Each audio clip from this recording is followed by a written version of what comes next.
Surrender చేసుకోండి అని చెప్పిండ్రు అనుకోండి, అప్పుడు మనం సరెండర్ అనుకోవచ్చు.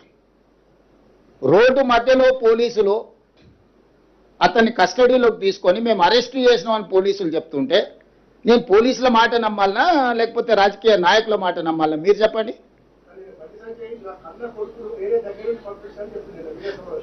నేను అనేది ఏంటంటే అతను దగ్గరుండే పంపించి ఉండొచ్చు, నేను దగ్గర ఉన్నాడా లేడా అనేది నేను గవా కాదు, అతను ఏం చెప్తే అదే నిజం. ఎందుకంటే వాళ్ళిద్దరు ఒక దగ్గర ఉన్నారా లేదా, 5 రోజులు అబ్స్కాండ్ అయినప్పుడు తండ్రి కొడుకులు ఒకే ఇంట్లో ఉన్నారా లేరా, ఇది కాదు కదా. మేము చాలా సిస్టమేటిక్గా విశ్లేషించుకొని కంప్లైంట్ వచ్చిన వెంబడే ఎఫ్ఐఆర్ చేసి ఒక పద్ధతి ప్రకారం ఈరోజు ప్రభుత్వం చర్యలు తీసుకున్నది. మా చర్యల్ని ప్రజలు కానీ కోర్టు కానీ ఎవరు తప్పుపట్టలే. కేటీఆర్ జడ్జిగా, ఆర్ఎస్ ప్రవీణ్ కుమార్ ఐఓగా ఈయన విచారణ చేసిండు, ఆయన శిక్ష విధించేసిండు.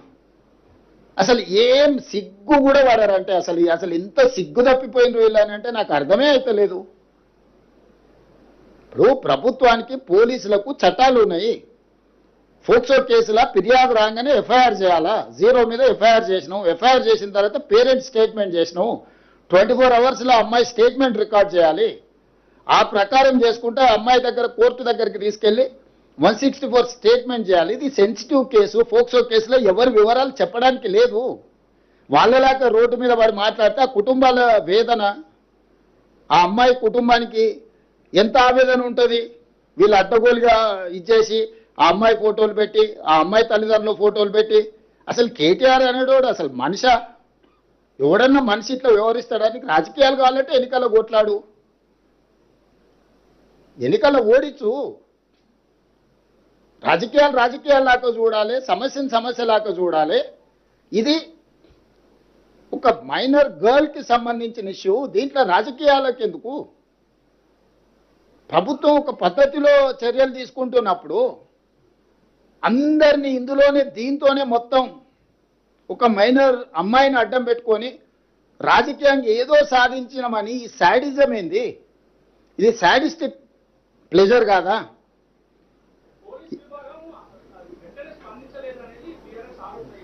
నేను అదేనా చెప్పేది, వాళ్ళ గురించి ఇప్పటి దగ్గర చెప్పింది. శాడిస్ట్ అని నేను చెప్తుంటే మళ్ళీ నువ్వు ఇంకా కొత్తది అడుగుతావేంది?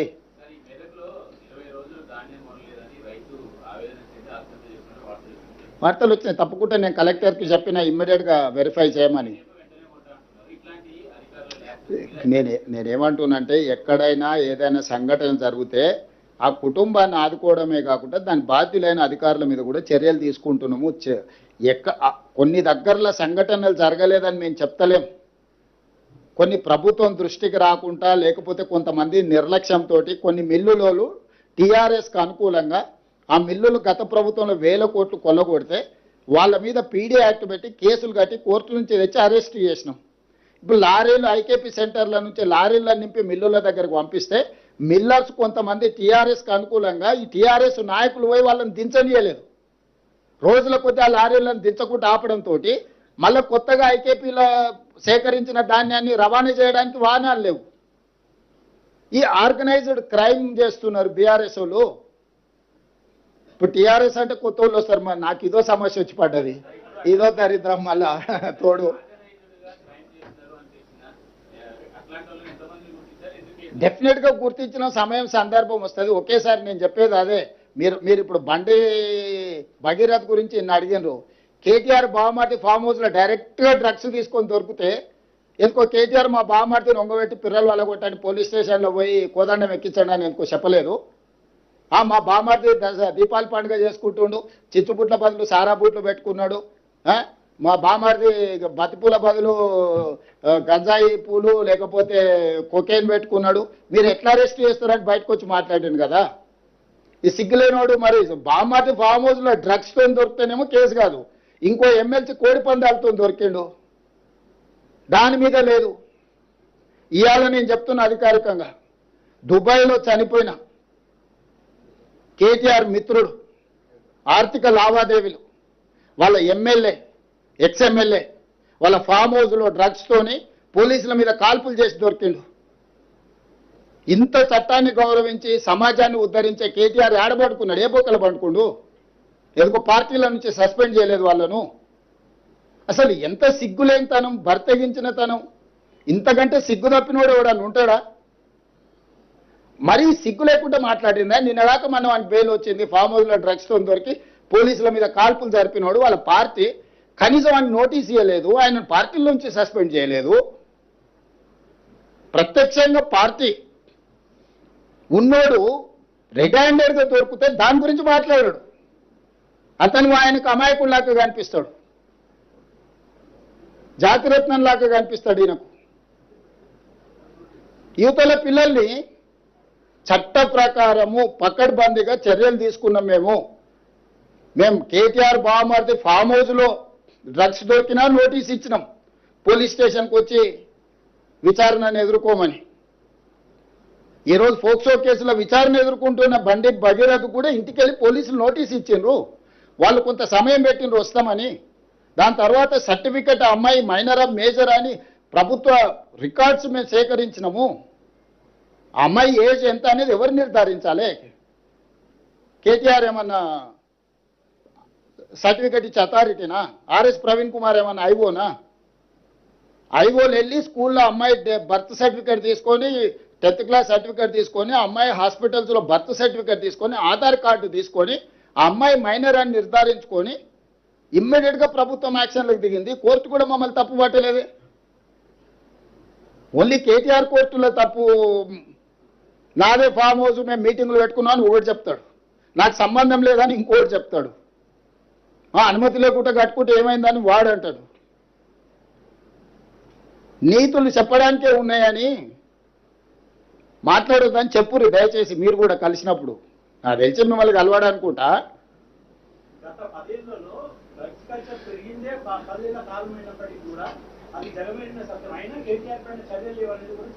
బస్ ఏదైనా చట్టం ప్రకారం చేయాల్సిందే. చట్టంలో ఉన్న లొసుగులను వాళ్ళని వాడుకుంటారు. కన్జ్యూమ్ చేసిన వాడు దొరికితే కూడా అతని బాధితుడి కింద చూడమని చట్టంలో ఉంది. స్టేషన్ బెయిల్ ఉంది. ఏం చెప్పాలి? డ్రంక్ అండ్ డ్రైవ్లో దొరికితే జైలుకు పంపిస్తున్నావు. కొకేన్ గంజాయి కొట్టి దొరికితే బాధితుడు కాబట్టి అతన్ని అరెస్టు అటు స్టేషన్ బెయిల్ ఇవ్వమని చట్టంలో ఉంది. మీరు చెప్పండి ఏం చేయాలి? కేటీఆర్ అయినా ఆయన బావమరిది అయినా ఎవరైనా అదే కదా నేను అడిగేది. ఆ చట్టంలో ఉన్న వెసులుబాటును వాళ్ళు వాడుకుంటుండ్రు. ఆ చట్టాన్ని సవరించాల్సిన అవసరం ఉంది.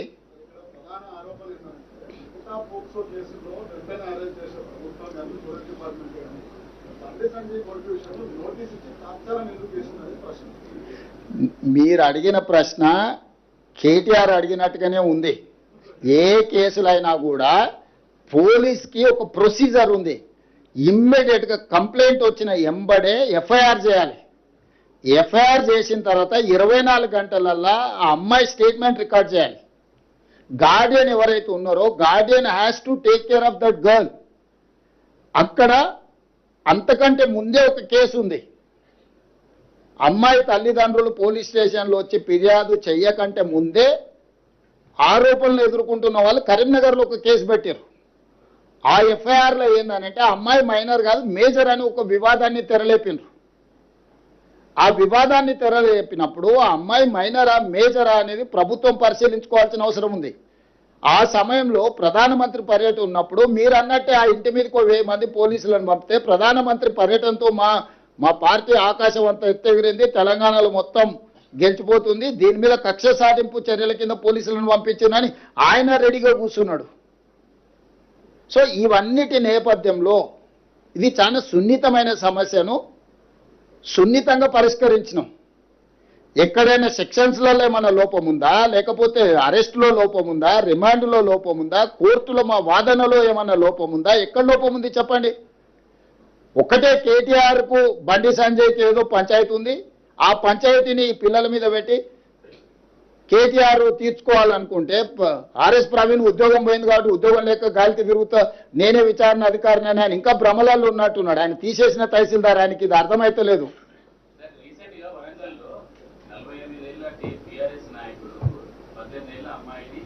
బలవంతంగా పెళ్లి చేసుకుని ఒక ఫిర్యాదు వచ్చింది సార్ మైనర్ అని. దాని మీద ఏమైనా